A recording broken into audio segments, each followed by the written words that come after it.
এই দেখ বাবু, তোর জন্য নতুন স্কেটিং এনেছি, এটা তুই চালাবি। আরে বাহ, খুব সুন্দর তো দেখছি।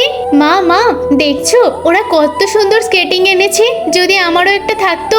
এই চলে আয় তো তুই। মা, আজকে তোমার বার্থডে, তুমি আমাকে একটা স্কেটিং গিফট করো। আরে কেক কেনারই টাকা পাচ্ছিলাম না, আবার স্কেটিং কোত্থেকে কিনবো? কেক যখন খাবেই না, তাহলে কেকটা আনানোর কি দরকার ছিল? আরে ওরা কি কেকটা ফেলে দেবে নাকি? হ্যাঁ, কেক তো ফেলে দিল। আরে বাহ, এই কেকটাই তাহলে তো জন্মদিনে কাটা হবে। বাবা, ওরা আবার আমাদের কেকটা তুলে নিয়ে যাচ্ছে কেন?